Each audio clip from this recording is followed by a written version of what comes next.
Today I'm going to get to know the space genius Elon Musk a little bit better. I've got 2 clips of him speaking, and then I've got a third clip which kind of highlights why we get a difference in Elon. On one hand, Elon can be a smooth talking, confident man who articulates himself incredibly well and oozes confidence. Yet on the other hand, Elon can be exactly the opposite. Unconfident, muttering and stuttering, almost embarrassed by what he's saying and what he's part of. These 2 different sides to Elon are very revealing, and the third clip we're going to see is going to highlight why. But first, let's see Elon oozing confidence, making perfect sense. And globe believers, listen to Elon here as he makes perfect sense. Listen to these wise words coming from your top boy. One of the biggest mistakes people generally make, and I'm guilty of it too, is wishful thinking. You know, like you want something to be true, even if it isn't true. And so you ignore the things that, you ignore the real truth because of what you want to be true. This is a very difficult trap to avoid. I fell for it as well, Elon. I wanted large standing bodies of water to have the ability to display convexity upon its surface. It can, so I let it go and stand by the things that are simply true. Very empowering stuff. That way you're not ruled by the ego. But isn't it incredible to see how well Elon can articulate himself, how much confidence can ooze from this man when he's actually talking sense? Let's see the clip once more, and then we'll move on to Space Elon, where strangely enough he's supposedly a genius, but when he discusses space, this smooth talking, well articulated man who oozes confidence becomes a muttering, stuttering clown. One of the biggest mistakes people generally make, and I'm guilty of it too, is wishful thinking. You know, like you want something to be true, even if it isn't true. And so you ignore the things that, you ignore the real truth because of what you want to be true. This is a very difficult trap to avoid. And now Elon, the space genius, gone as the well-articulated, smooth-talking man that makes sense, replaced here by a babbling fool. Yeah.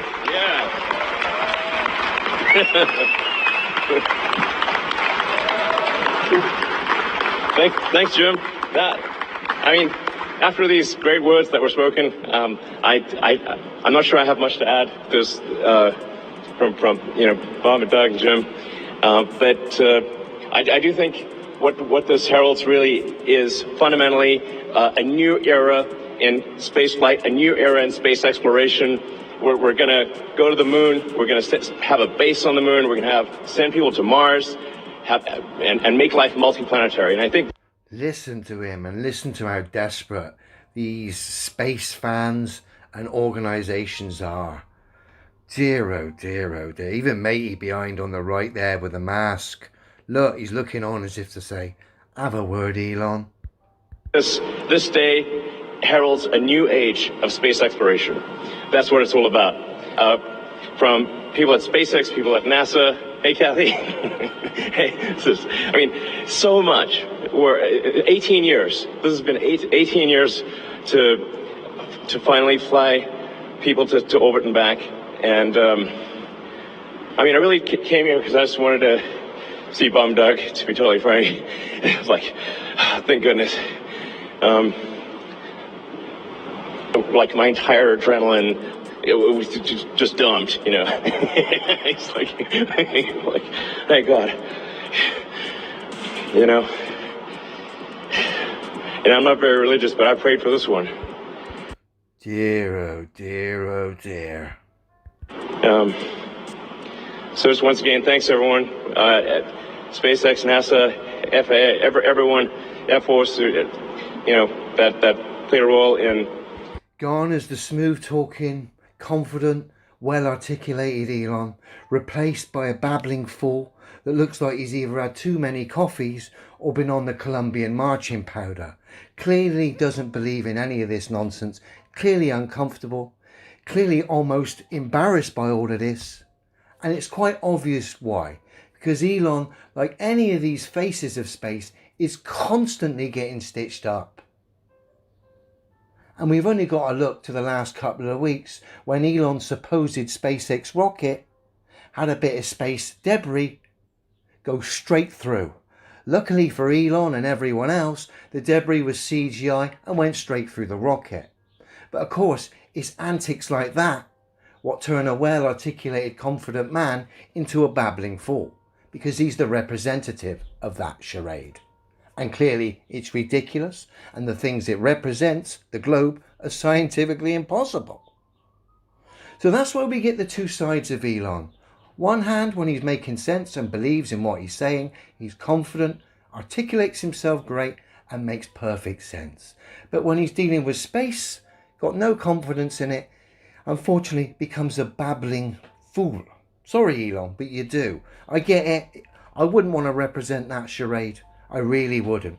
And of course, as we know, you're constantly getting stitched up by the CGI department. And this is why poor old Elon becomes a babbling fool when discussing space. He's forever getting stitched up, like all the faces, representatives of space. They're constantly getting stitched up in one way or another. And in this instance, Elon gets turned over by a bit of CGI space junk. And in doing so, this CGI space junk highlights the absurdity that is NASA, the ISS, SpaceX, and of course the globe. And of course reveals why Elon, when discussing space, becomes a babbling fool. Who'd want to represent this nonsense? Here it comes, the CGI debris interacting with the booster that had just been jettisoned, and then look, straight through the rocket, whoosh! And again, watch this, straight through Elon's rocket. Looks like a hockey puck. Straight through, here we go. Whoosh! Straight through Elon's rocket. No wonder poor old Elon's a babbling fool when he discusses this nonsense.